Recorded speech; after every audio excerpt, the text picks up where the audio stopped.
I am not an expert in AI. I work at the intersection of art and technology and culture. This is Forrest Landry, and Forrest is an eminent metaphysicist, has a huge background in AI research recently, but also deep study of many different systems from development point of view, and I'll let Forrest expand on that a little bit. So foundational ontological metaphysics as applied to ethics, as applied to technology development. So what are the ways in which humanity, machinery, and nature interact? What are the ways in which we can essentially address existential risk, address civilization design, and address the long-term conscious sustainable evolution? What would be the world we would all want to live in, and how do we create that? Beautiful, thank you, Forrest. Yeah, and a lot of our work, and my work, is also rooted in how do we make the world work for all life, not just humans, so life-centered design.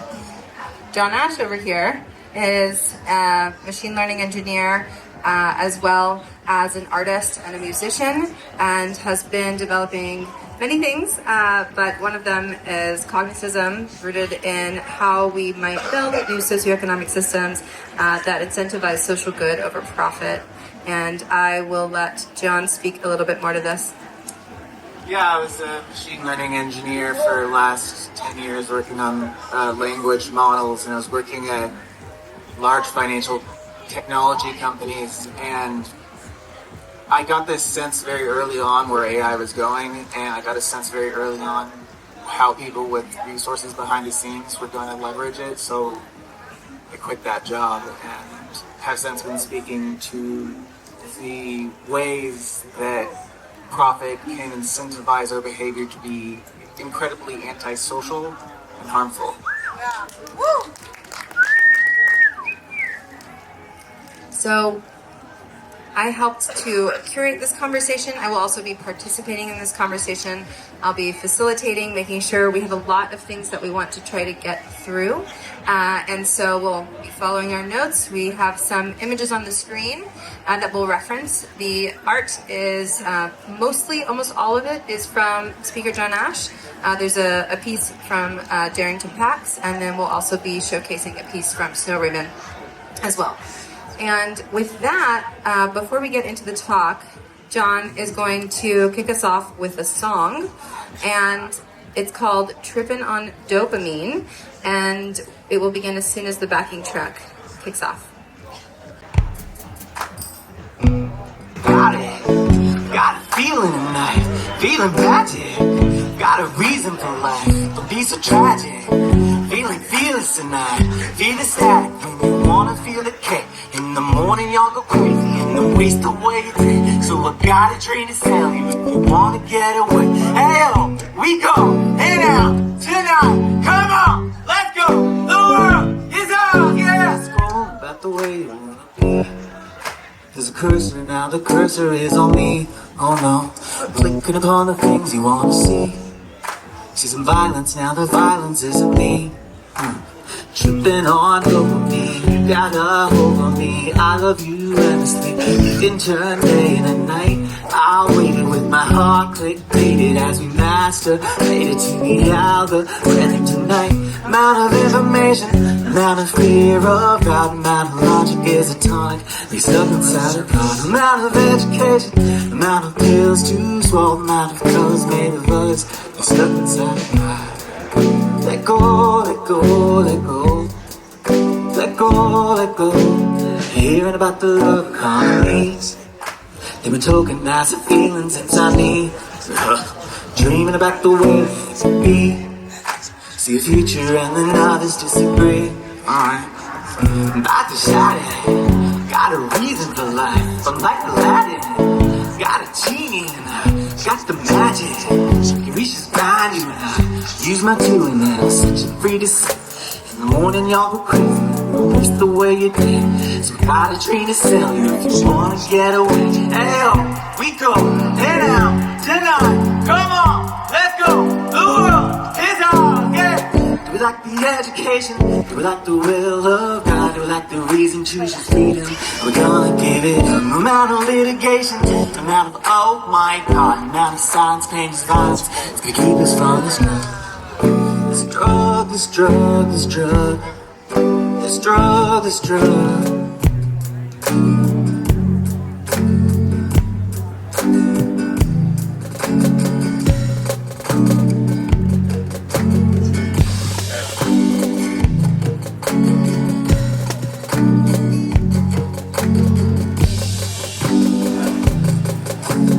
Choking on copium, quick one more then I'm done. If you can be anyone, why would you be anyone else? I waited as we demarcated our entire language, and we sold our wisdom for wealth. Do we lack the education? Do we lack the will of God? Do we lack the reason to choose freedom? Are we gonna get it up? No amount of litigation, no amount of oh my god, no amount of signs, pain is violence, it's gonna keep us from love. The love, the love, the love, the love, the love. So I wanted to start with that because this is called Regenerating Protopian Futures, and we just had like 5 years where AI and social networks kind of really went really bad. So there is a reality here of a precedent of attempts to use machine learning for good that we're all still living in the impacts today. So Give it up for John.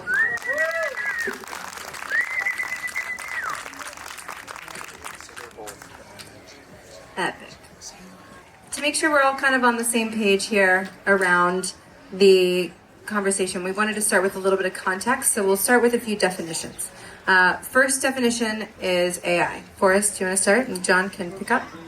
So the notion of artificial intelligence is essentially to talk about machines that can learn that can learn information.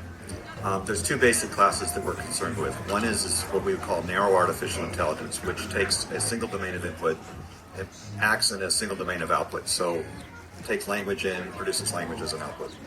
A robot senses the physical environment and responds to it. General artificial intelligence is something that can essentially learn in multiple environments and has a continuous process of self-improvement. So when we think about issues associated with artificial intelligence, we want to distinguish between intelligence applied in a narrow sense versus intelligence applied in a general sense, because the categories of possibility are very different for each of these. John? And there's recently sort of been this change in my field of referring to as data science and machine learning. I suddenly kind of accepting that it is artificial intelligence. So there's always been this strange arbitrary line between the types of models we use to do things and whether we declare them to be dangerous. But I agree with the notion that anything that is self-improving or altering itself is not really going to serve the will of Great. The next definition will be regeneration. So regeneration is a multifaceted term. We have regeneration as understood in living systems. So we think about our natural environment and the way that the earth can regenerate. It's about a system and empowering the capacity of the system to be able to thrive. We have inner regeneration in our bodies, our cellular structures. Our bodies are self-healing machines, right? We're constantly regenerating all of the time. We have cultural regeneration. So we're looking at how our culture is becoming more interdependent, interrelated, and we are evolving, a co-evolving mutualism. Regeneration in many ways is, you can kind of categorize it in a few things. If you want to have a little key phrase to take home with you, maybe leave it better than you found it. But it's really about looking at vitality and viability in any system. It's looking at things in terms of potential instead of problems, and looking at how we can build the capacity to support more resilience. And so I have one diagram that I wanted to show, because for every, this is called the Law of Three. This comes from Regenesis, which is an amazing institute that I've studied regenerative design with. And they utilize this framework, which is saying for every creative act, there is an activating force. So this is the force that drives us to create. The restraining force is critically important for any action, right? It is the thing that tells us, okay, these are like the guardrails. These are the things that push back. And then the reconciling force happens because those things work together. And so it's looking at the potential that arises from those two. I call this my North Star because it's extraordinarily helpful, and it is really balancing. So it's not saying that we are going to be looking at things from a superficial, everything is positive. It's just looking at potential in any system and how that capacity exists because of this polarity of the two activating and restraining forces going towards a reconciling force, this like potentiation. Next definition is protopia. So, protopia is unlike dystopia or utopia. It's not an end destination, but rather it's a process of proactively prototyping radically hopeful and inclusive future visions and possibilities. This centers previously marginalized voices. Here on the screen is that definition. It actually comes from a project called Protopia Futures, Monica Blyski, if you are familiar with her work. Any true protopian culture is mediated through organic communities, not institutional, industrial, or technological. So it's looking at like, how do we make incremental progress towards better futures? It's not dystopia, it's not utopia. It is literally like recentering and elevating equity for the potential to make possible a world that can be life-centered for all. And the next definition that we wanted to give you all is the profit incentive. So when we think about modern ecologies or modern systems, the civilization world that we live in tends to use a small number of tools to try to solve problems such as housing or food or distribution of resources. One of the ways that we've simplified the communication with people is to think about transactionalism, i.e. how we have relationships defined in terms of what we can exchange with one another. Quid pro quo, I think is the terminology. So in a sense, there's a notion that by having everything be based on transaction, we can essentially start thinking about what are the ways in which we can have more of that transaction favor the participants rather than the environment. So in this sense, there's a notion here that if we think about things in terms of exchange, we're only actually looking at one aspect of the total system, and that profit incentive moves us away from the kinds of relationships of care that we would otherwise naturally be a part of. Another thing, go ahead.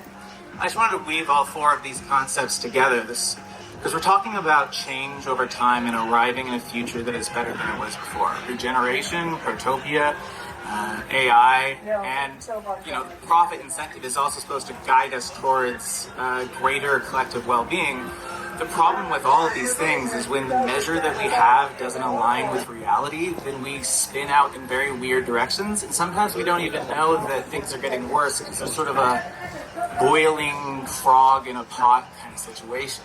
So a big theme of this talk is whether we're talking about like how does the AI learn and get to the point where it understands something, whether it's how we learn how to observe the ecology and give the right care to it to bring it back to life. That's a sort of iterative process, and it's something that takes time and a lot of observation, and one of the biggest problems is the misalignment between the measure of success.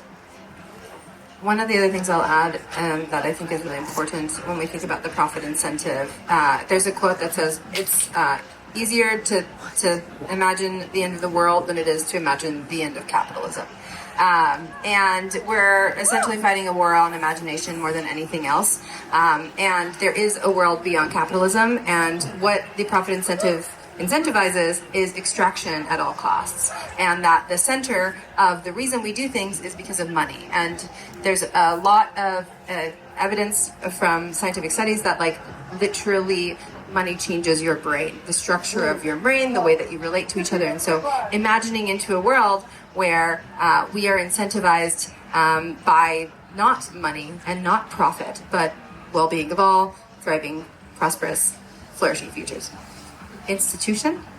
So when we're thinking about how to create relational practices that essentially can actually be for the well-being of ecology, and we're trying to find out ways in which to use technology to help and assist us rather than essentially to create more problems. So when we're thinking about civilization design, so on and so forth, we're tending to think in terms of institutions. And an institution consists basically of a transactional system with some sort of power hierarchy, some sort of organizational structure that's defined in terms of relationships of power or relationships of transaction. When we think about institutions, those two features will show up every single time. But in order for us to move into a future that is more protopian, we actually need to widen the palette of how we think about human relationships.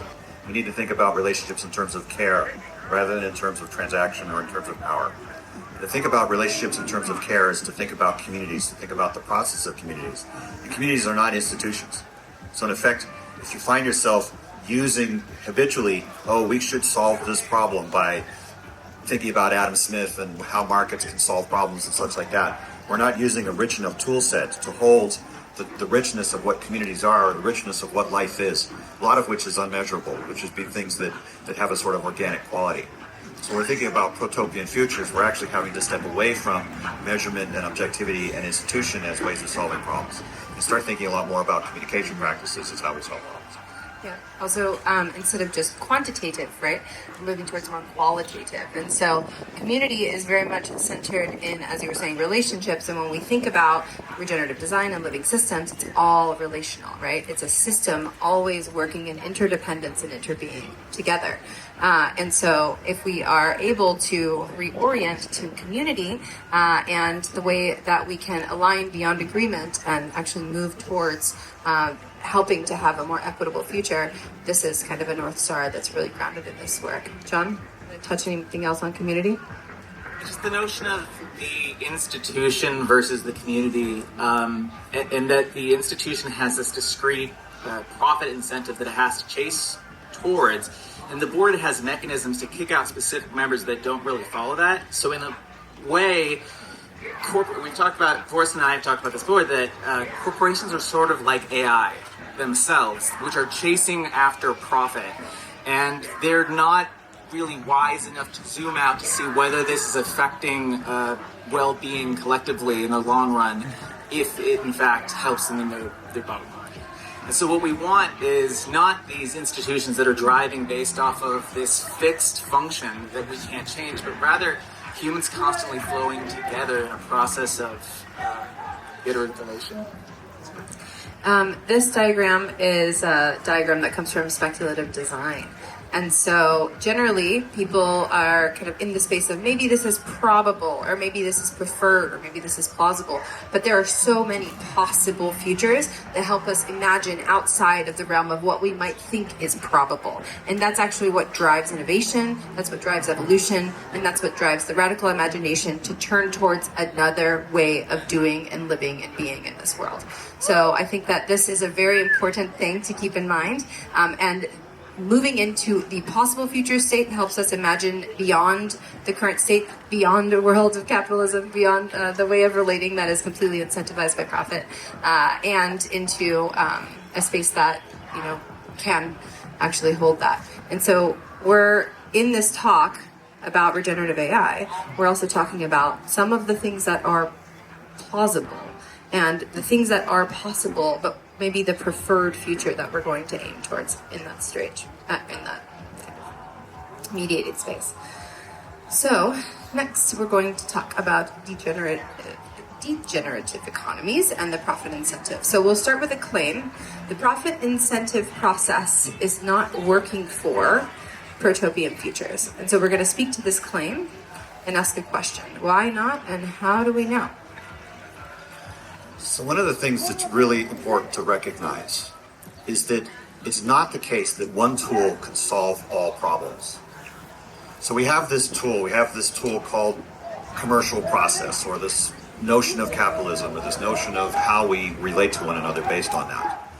And when we look at the kinds of problems that are accumulating in the world, things having to do with inequality, things having to do with environmental pollution, global warming, and things of that nature, we notice that each of these problems is tremendously complex.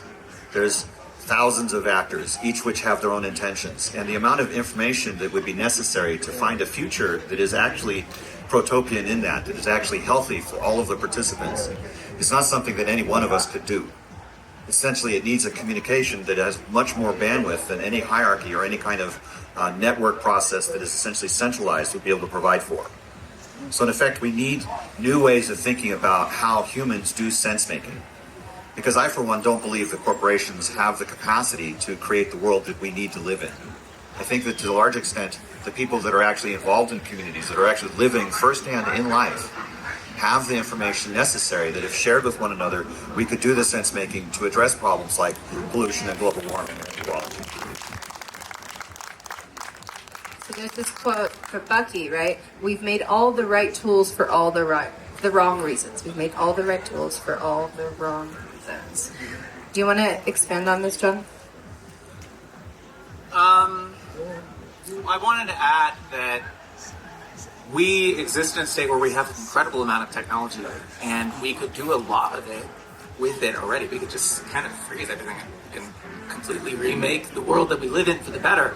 It's not like we need to keep chasing after artificial general intelligence or artificial super intelligence, but there's just a sub-pocket of people who are motivated to keep doing that. They keep being motivated to have sort of, I think of it as kind of like AI slavery, which is like you want to get it as close as possible to something that will just do whatever you say without pushback, but is as human as possible. And I think that's generally sort of when I speak to people about the problems, it's more that where we feel that we're incentivized to go, or more that what we imagine people are making with this currently than what it is the explicit comms right now. So one of the things that we notice is that as we start thinking about flexibility of imagination, like most of the people that are coming to an event like this are actually willing to do things that are a little bit outside of the social norm. And it's really important that we continue to do that, because if you believe that the only solutions that you have available to you are the ones that are presented to you by people who are promoting this idea of modernism, that more is better, that more intelligence or more artificiality or more corporate process or more system is in a sense better. But in effect, we're actually needing to get past just this notion of causation as applied to make something happen, but get back to what our choices are. Because no matter how much I know about technology and the things that we can do with it, it doesn't tell us what we should do or what we need to do. To be able to have a vision of what a healthy future is, and to be able to understand what kinds of things are actually moving us in a direction that is more cooperative and healthier, not just individually or at a family level, but at a community level. To have that vision and to hold that basically means we need to talk to one another and be in the kind of deep communication that allows us to see beyond system.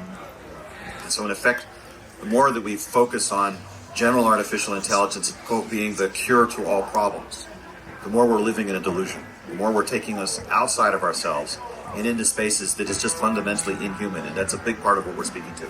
How do we return to the human and let the technology serve us in becoming more naturally ourselves, rather than taking us outside of ourselves into some sort of artificial realm?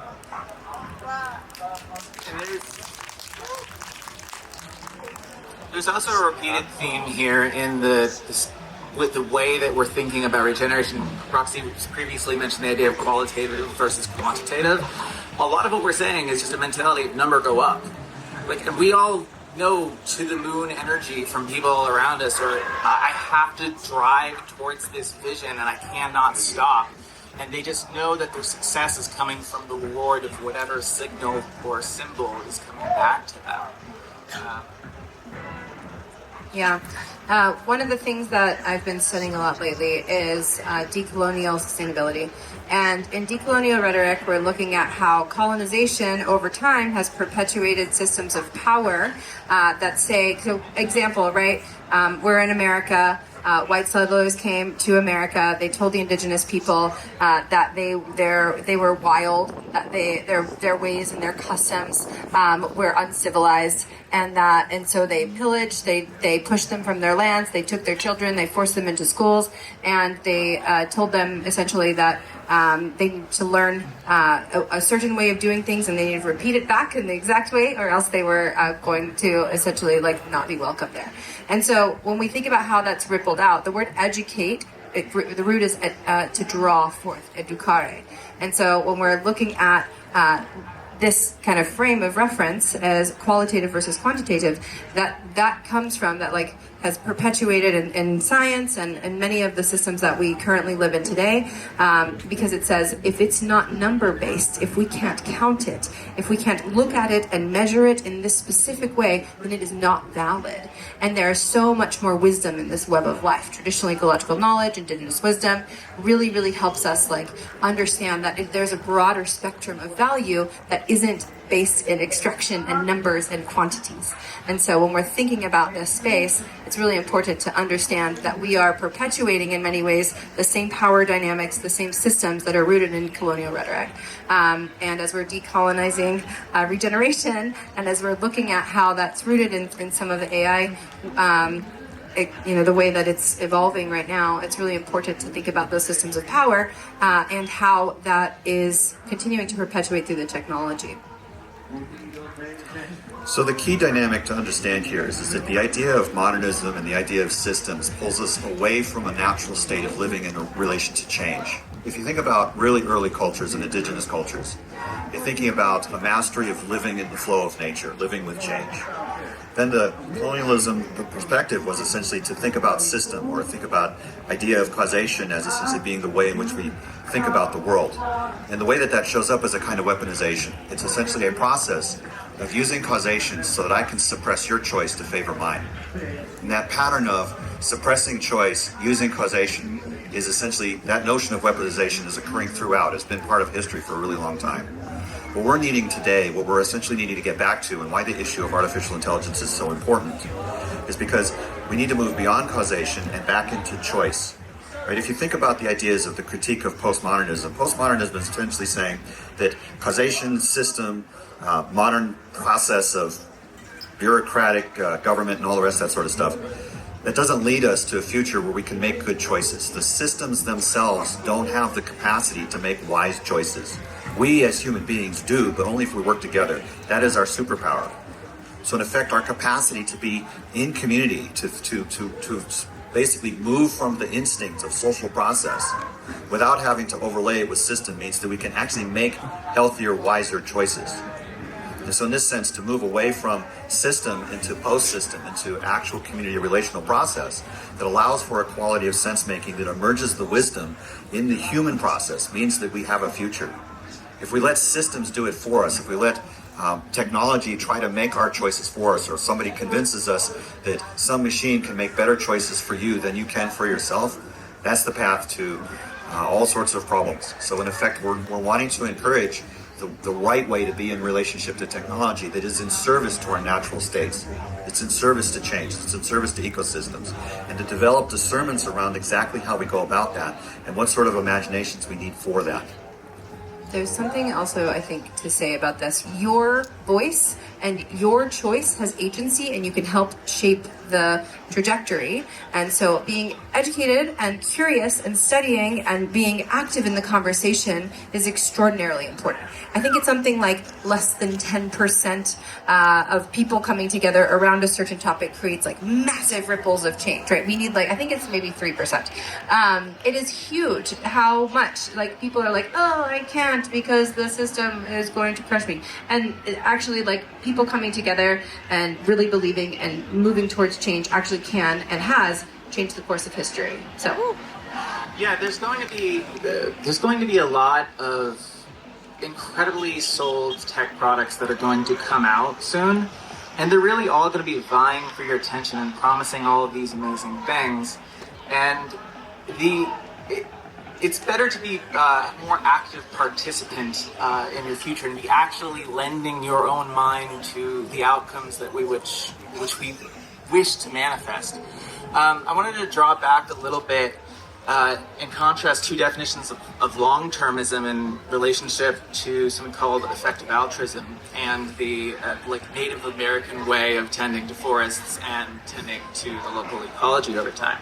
They're two very similarly two mentalities of thinking about the future, always putting your energy to the future to arrive in what you determine to be a better future. But in the Western ethos, the better future actually ends up within a few years an extracted, very coal-ridden town, whereas this other mentality leads to the system preserving itself. And yet you have these people with more power saying, this is the right way, as they're, breathing in their coal dust. This is the right way. You are savages. You are savages, as they breathe in the coal dust.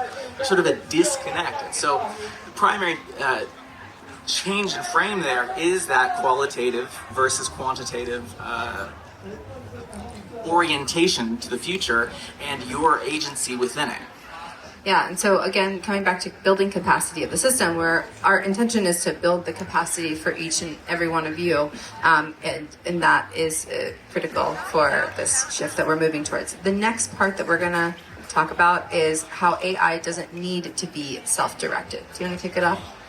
So when we think about narrow artificial intelligence, we think of it as systems that can essentially be things that actually help individual people. When we think about general artificial intelligence, we're thinking about systems that effectively have the capacity to increase their capacity for themselves. And the difference between those is vast. So in effect, there's a sort of delusion that's going on, particularly among the people who are going to potentially benefit from selling you the idea that more advanced technology will solve more problems. And frankly, this just isn't true.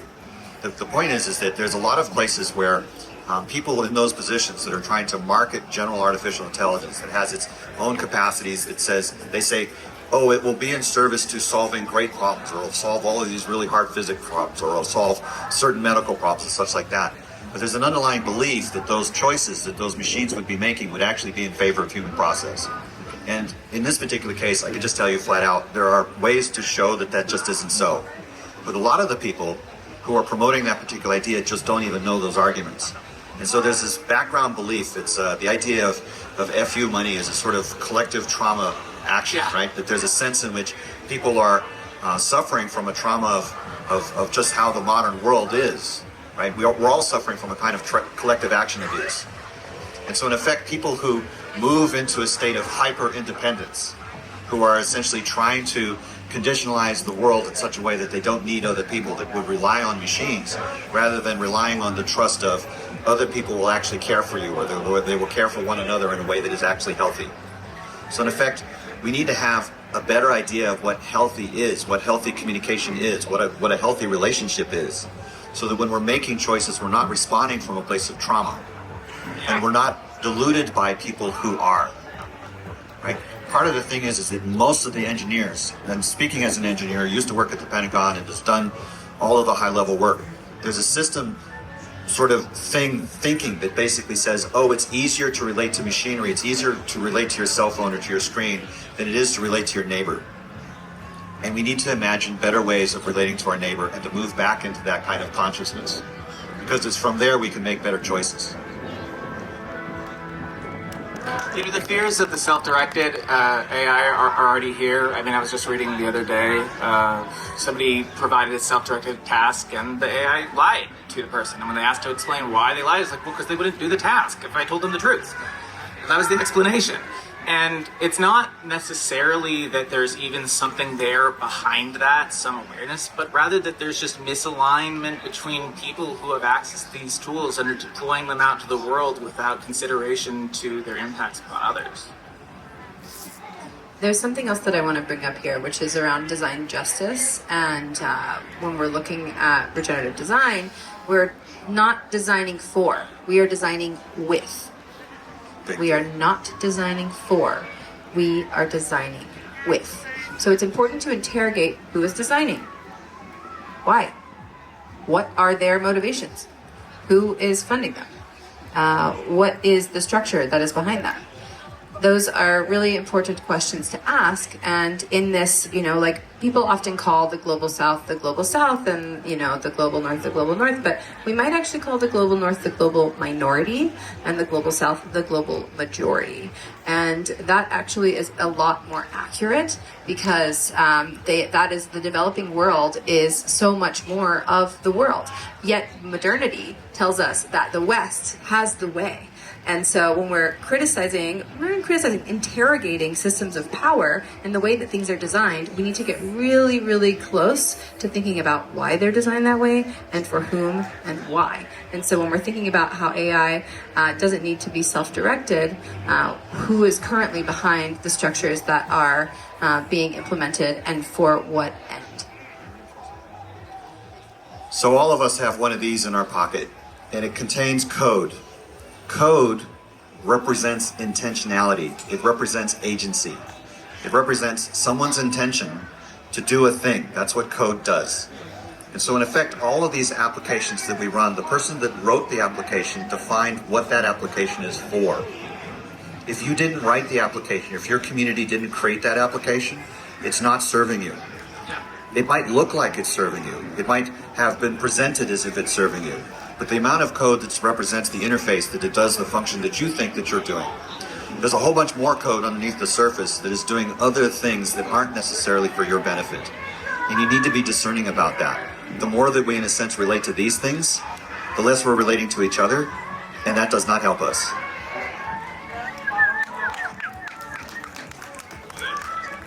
When we think about commercial process as a way of solving problems, it's an abbreviation.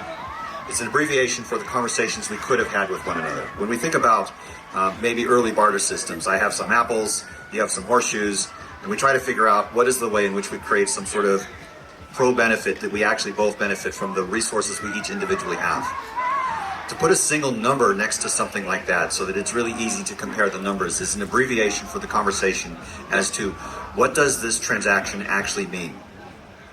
In every process of exchange, there are three things that are involved. There's benefit, there's cost, and there's risk. And it's very infrequent that people think about risk because it's not just the two people that are participating in the transaction. There's the community and the environment that is participating in that transaction. And it's very, very rare for us to try to take on more risks as the individual participants. We usually export that to the environment.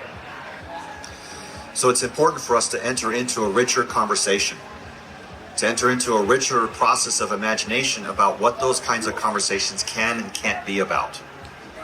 In a sense, given that we're human beings, we think about the relationships that we have. You know, there's mother, child, friends, workers, co-workers.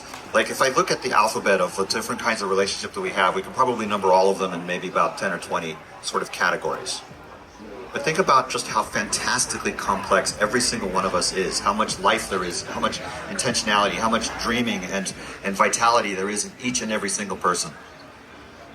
So try to compare and to think about all of those conversations that we could have had to be abbreviated with just a comparison of two numbers. That's insanity. It's essentially thinking that things will get better by doing the same thing over and over again. We can't create the future with the things that have got us to this point. What got us here won't get us there. So in effect, we need to think about technology and our relationship to it in a completely different way than we've been thinking about it before. So in effect, we're trying to give some hints as to what sort of things are actually essential to that particular process. Yeah. There's a big part of this about attention and where our attention is being drawn by the technology. One of the big things in my work is the importance that the attention of the person using the technology isn't on the item itself, because then you're creating a relationship with the technology in the same way that the brain, is evolved to create a relationship with a person. If you can have AI that are actively directing your attention towards members of the community that is sort of forming that output, and it's just a reflection of the connections that you have with others, it can be a very positive thing. And that is something that is emerging, is this generative AI, which is interesting that it sort of captures the collective shadow, all of the dark trauma in us. And then we have people groups like OpenAI basically putting a mask upon that to make us feel a little bit safer instead of actually processing through that trauma together in community, so that we end up with a better representation of culture that isn't going to spin out. In media, the common trope with AI that come to destroy us is they kind of go online and they just observe our behavior and they're like, wow, I just have to end them because they're so terrible. But that is sort of this relationship where we're placing the AI into its own entity. And if instead we're placing our attention through any tool where it ends up ultimately on the care and consideration of the experience of other people that we are in a long-term relationship with, then we can work towards healing things together. But if our attention is on the object, then we're going to leave people on read for 3 weeks continuously, which is basically what happens now. And we're getting pulled further and further apart until, somebody creates a new social network that captures our attention a little bit more, so we're a little bit closer to this tool a little bit more, when we could just, do what we're doing here, which is coming out and being in place together. So when we think about civilization, we're talking about human relational process and sort of the global scale of things, because when we're talking about technology, obviously it has affected the world. So if we're thinking about what are the kinds of things that make civilization work, civilization is basically two ideas: the notion of city and the notion of civility.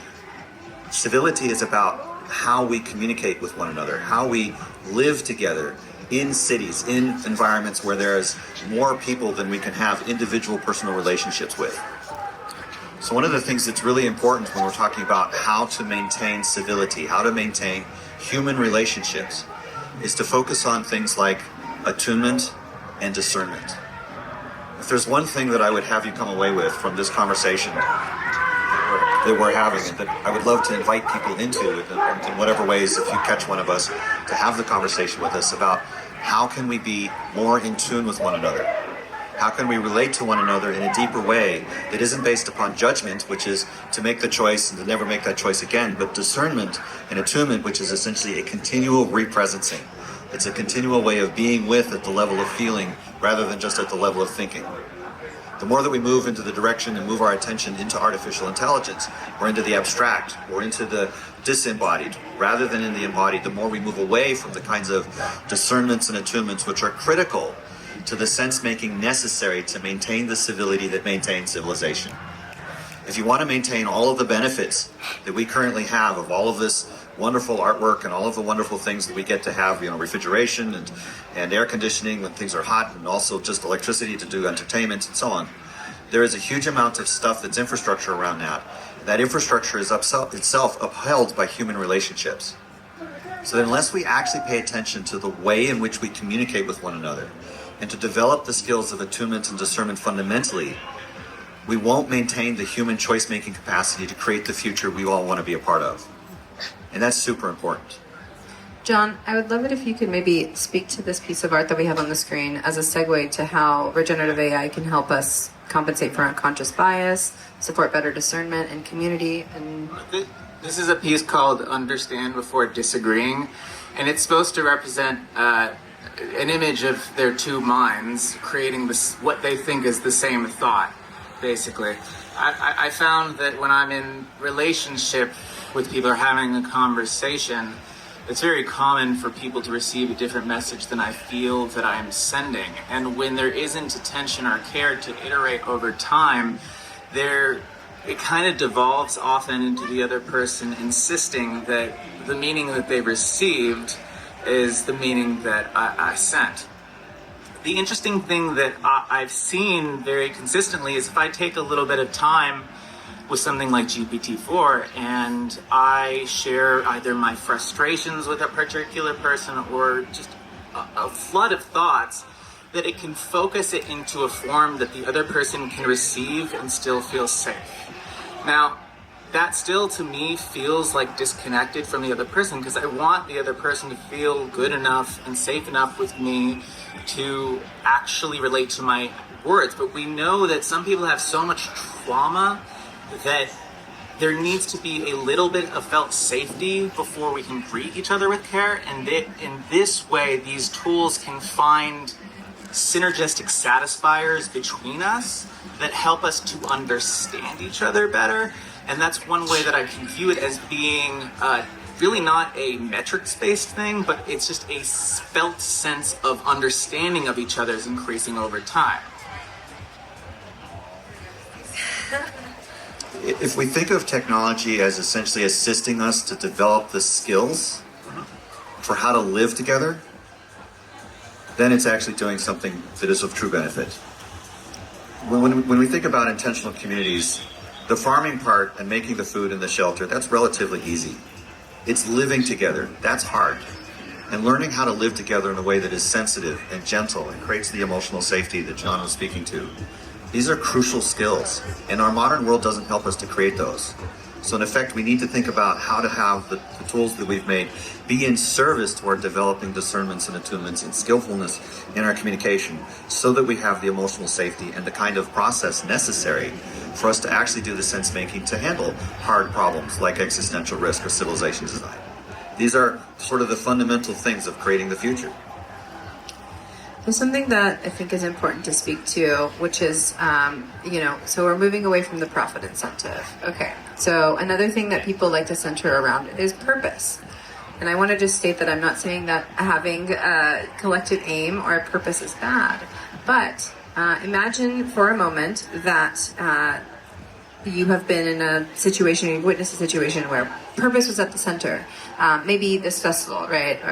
But like maybe the security guard didn't get a lunch break.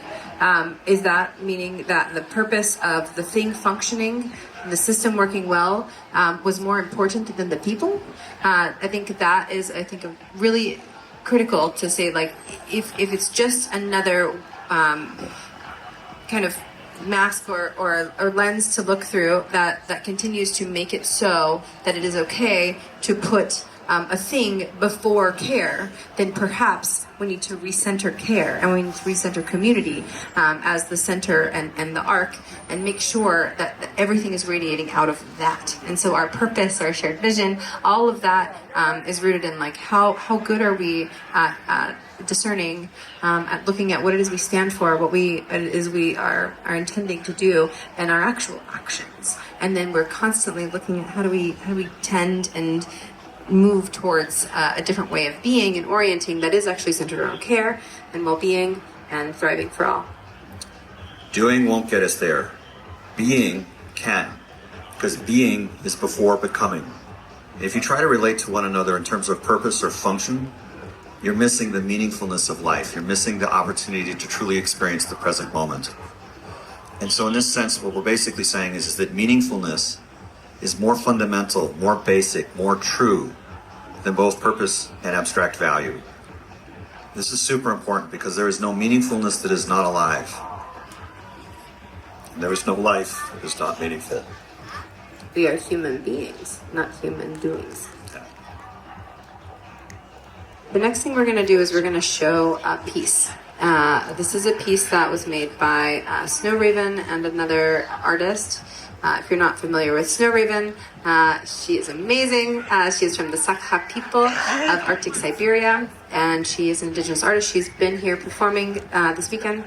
And I think that the important thing to think about here, and we'll speak to it a little bit, is one, we'll look at the incredible nature of what this piece is, the way that it is providing a lens on cultures coming together and indigenous traditions, and we'll also talk about the potential of if the models that inform the AI machine learning were designed slightly differently, what else becomes possible. So with that, I'm gonna push play.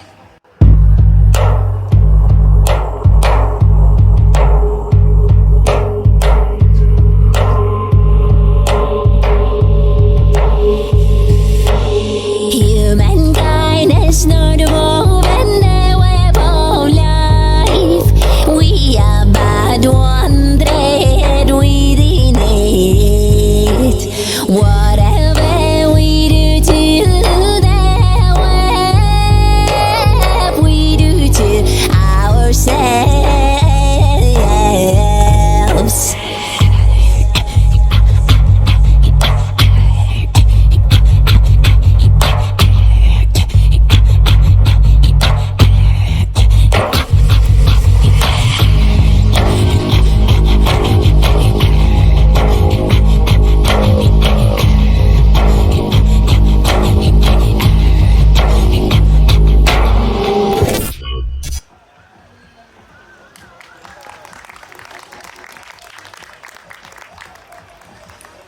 So one of the things to keep in mind is that there's two images presented side by side, one of which is the original and the other of which is essentially the AI generated piece. And the notion of how that helps us to connect to culture in a deeper way is a big part of the puzzle. There's also one of the things that I view as being under-discussed in the potential of AI is the preservation of culture in a very rich and dynamic way that allows people to learn from the past. If you have even like a single remaining elder of the tribe, and you can just get them interacting and training a model to learn all of the knowledge that they've accrued over time, it becomes so much more powerful and actionable than just writing it in a book, right? It makes it relatable in a really real way. And there are examples of, for example, there are multiple languages that don't actually have written forms, which now they have ways to preserve that language because they've created audio models that represent the language and can actually record it to a form which can be reproduced and like translated directly to English, right? So that it has a written form as well as having the spoken form. So there's this incredible potential of all of these models to preserve and honor the edges, the edges of the Gaussian. Like these models, they try to make a representation of all culture that kind of pushes everything to the center, kind of smooths it out, you know? So if you just add, you know, the word indigenous to the output, it's going to create some sort of overlapping representation of all of that. And there are ways to create these models that represent and honor and lift up the details and the edges. But right now, the primary way that they're being shaped over time is to make them very easy for anybody to relate to. So that means smoothing over any edges, rather than trying to preserve things that people might not understand in the short term, might need context or, you know, extra explanation. Makes sense. There's great potential in new narratives for cultural change. And we come back to the question, who is designing these models and how are they being sourced and referenced, and what would it look like to make sure that we are actually having unbiased mediated models that we can, if we want to go down the rabbit hole, really see where it's pulling from and honor those and direct that energy accurately, and not just kind of look at things in terms of kind of extraction of the kind of collective creative space of everything that's ever been published, right? I can have some technical. I think what you wanted me to say was that, so basically these generative models, they're unsupervised. That means there's nobody wrote down anywhere exactly the correct answer. You just throw a lot of data in there and it tries to model the way it looks coming out.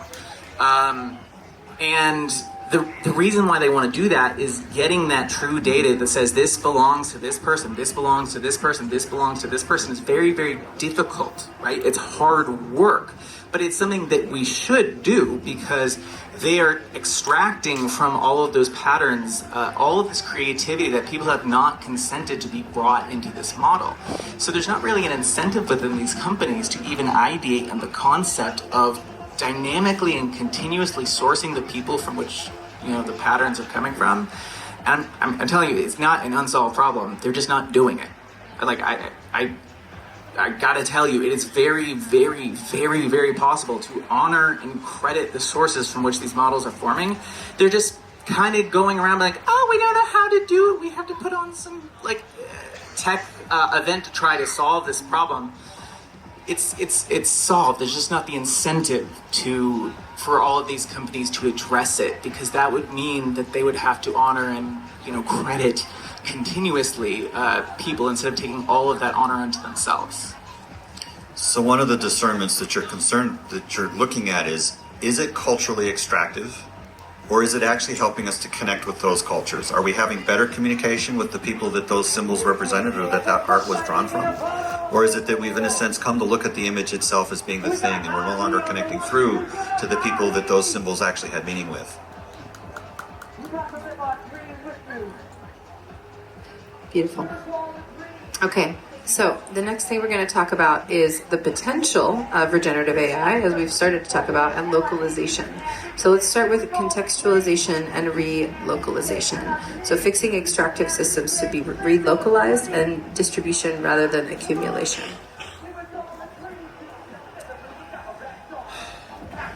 It's a hard thing to define exactly what local is, because, you know, we all have these found families, and our found sense of place can be dynamic and moving, and, you know, home is where the heart is.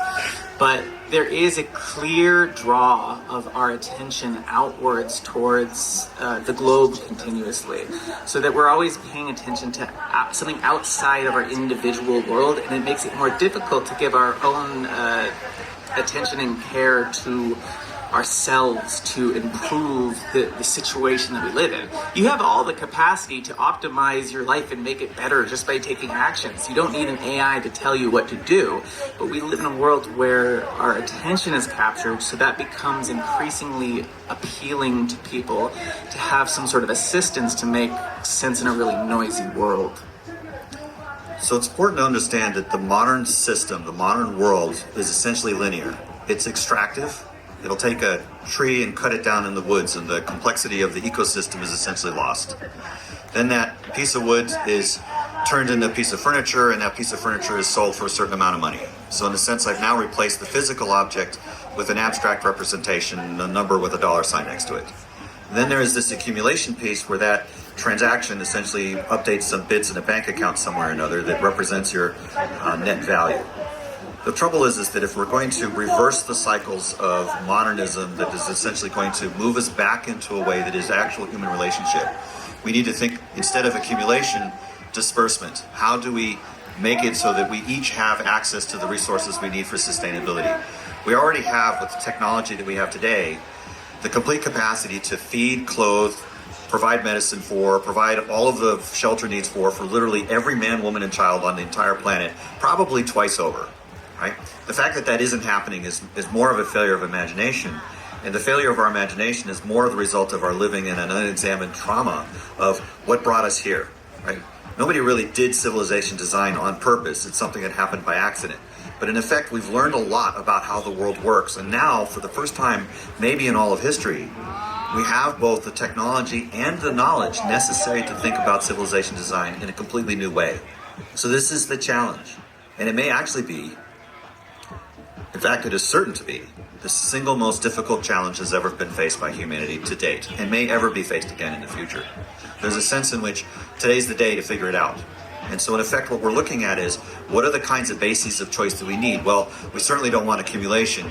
We want disbursement. We don't want abstraction. We want embodiment. And we want to recontextualize that embodiment in the kinds of ecosystems that we want to live in. That's why we talk about things like communities, why we talk about ecologies.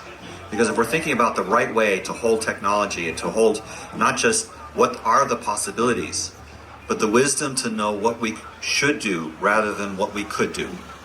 Because technology will create possibilities. It goes back to that diagram of all of the possible futures that we could have.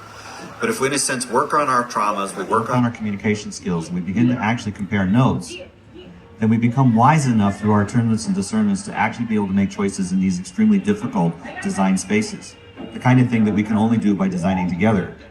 So therefore, if there's one discernment that's really important, it's notice the difference between things that bring you into yourself or into those relationships that you have with people around you. Because that's what local means. It means here and now, today. Who's standing next to you? Who are the people that you're having conversations with? And what are those conversations really about? Are they about ideas? Or are they about relationships? Are they about events? You want to have a good mix of those kinds of things so that we can actually make sense together of what's really going on. That's essential.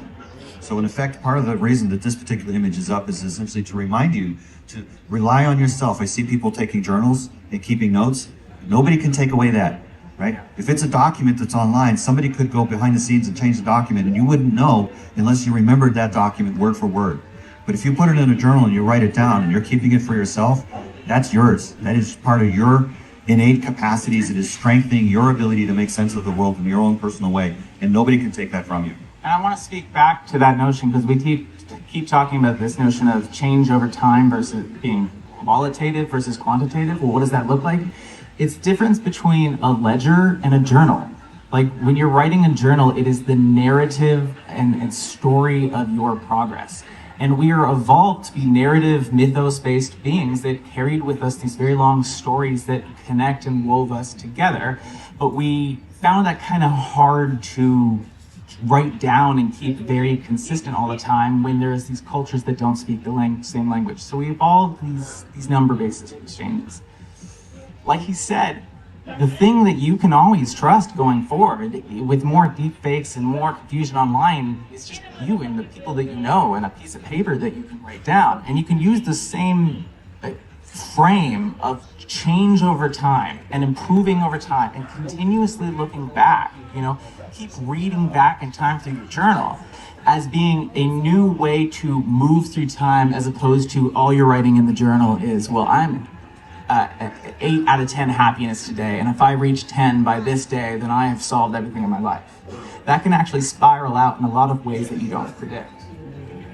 Can you speak a little bit to the potential of that and AI together, the sort of thought process?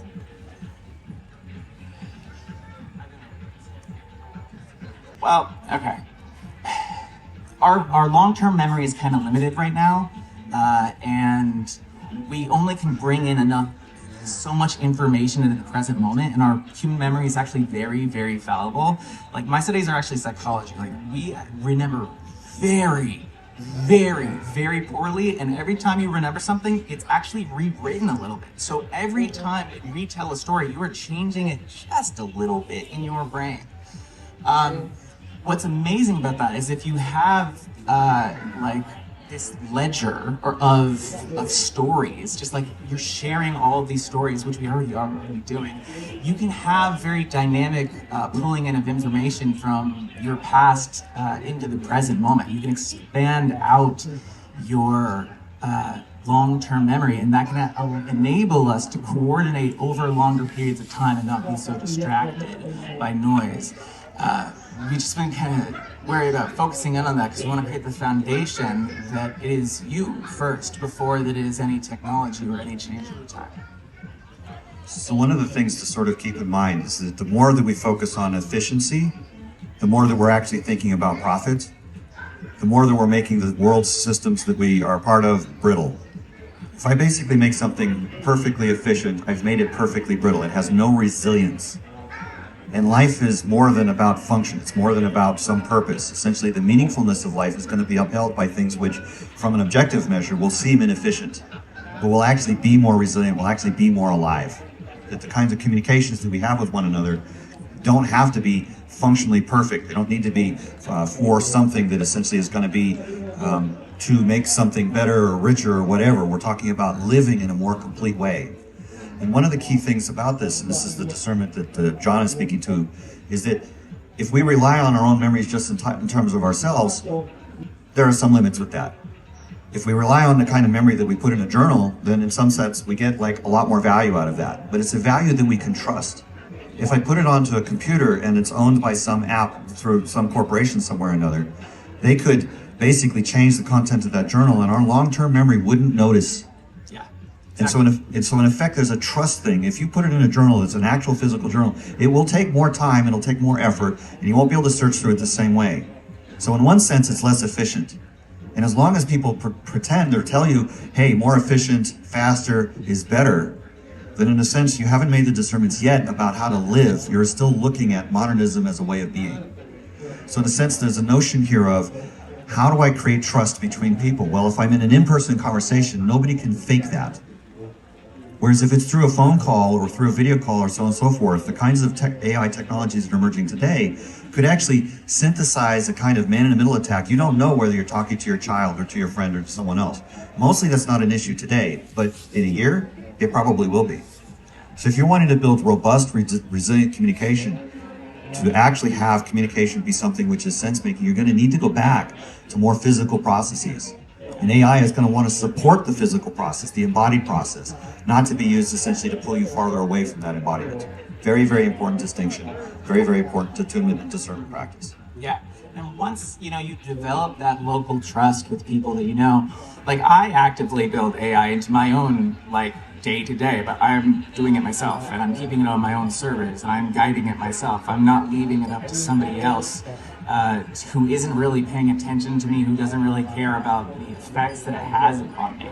So once you develop that care and trust, these tools are getting easier and easier and easier for anybody to use. And that's essentially what a lot of people are afraid of, is that regular people are being unable to use them.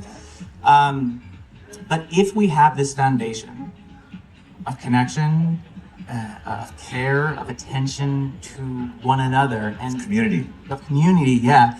Then we can start to feel safe into bringing these tools into, push beyond. But we have to learn to trust ourselves. We have to learn to trust our community, and then we can learn to trust AI. There's layers here about of the trust that you have to develop with yourself, the trust that you have to develop with others around you, and then you can start to lay out the deepest personal things into Facebook. That's a crazy thing that we all kind of just naturally do. And here, I think if we're talking about regenerative AI and we're imagining into those possible futures and the potential, the regenerative potential is maybe if we shift the way that these models are trained and managed, then we can trust them and we can have it be a means and not an end, right? If it is facilitating more connection, then it is a means. But if it is facilitating more separation, then it is an end. So notice if somebody's proposing an app or a financial instrument or a cryptocurrency or an AI-enabled anything, is it in service to some person's profit? Is it in service to their intentionality? Is that intentionality something that you were participating with when the thing was designed? Is it something that's essentially favoring relations intermediated through some sort of technological platform? Does it ask you to look at a screen more? These are all things that are essentially going to be the kinds of ways in which we understand, is that technology actually beneficial for life? Or does it just seem to be? So develop real discernment about that. Is it part of an institution? Is it increasing institution? Is it increasing the sense of transaction? Is it based on transaction or is it based upon care? Because remember, institutions are power hierarchies and transactionalism, whereas communities are about care. And if somebody uses that word community, and it isn't actually about people caring for one another or with one another, they're misusing the term, they're stealing it from you. So in this particular sense, know the difference between genuine human care, genuine human values at an embodied sense, and abstract values, abstract things having to do with what we might think of as money or wealth or so on and so forth. They're all defined in terms of some measure. Because human relationships can't be understood in terms of measures. They're objective and they're real, but they're not scientific and never will be. I have a website, mflb.com, where there is essentially a lot of articles on this material, and this is essentially what that front page looks like. So, as a closing, want to just make sure we have a few points that stick with you all. One, to distinguish the difference between capitalism, commercialism, and community. Two, to practice discernment and attunement as skills of community. Three, to emphasize in-person embodied communication over and through a digital process as a way of building trust. Means and not an end. To practice sense-making with your physical tools, to learn how to trust yourself and your self-sense capabilities rather than relying on AI to do it for you. That's a very good point. Don't atrophy your own capacities by overusing the tool for you. Use it to develop your skills. So to close, this is a slide of the different work that we all do. If you want to stay in touch with us, feel free to take a photo of it. I am the founder of Ritual, which is an experiential production, interdisciplinary design, and immersive art studio centered around how we can create embodied education for and through large-scale interactive art and community, so that we can regenerate our planet and our culture through interdisciplinary and transmedia approaches to support equitable, just, regenerative future for all life. And the Design Science Studio is an educational incubator for art and design and creators of all types who are directing their creativity to facilitate equitable, just, regenerative futures. And we'll be launching another cohort in the fall. Speaker Jonash here, Cognicism. Yeah, I've been working very hard recently to transform a number of ideas into forms that GPT-4 can very clearly explain to you. So if you go and find me, Speaker John Ash online, there are iterations of everything that we describe and explanations about how practically that you can relate and engage to that in your own life without having to have somebody build out the code for you. Speaker John Ash. Magic Flight is a small vaporizer company. We have been promoting the message, love is that which enables choice. Love is always stronger than fear. And always choose on the basis of love to millions of people around the world. So with that, we are complete. Thank you all. You are co-authors of this future. We believe in the community to be able to come together and help direct the course of change. Thank you for being an active part of the transformation of this planet to a life-affirming reality. Thank you.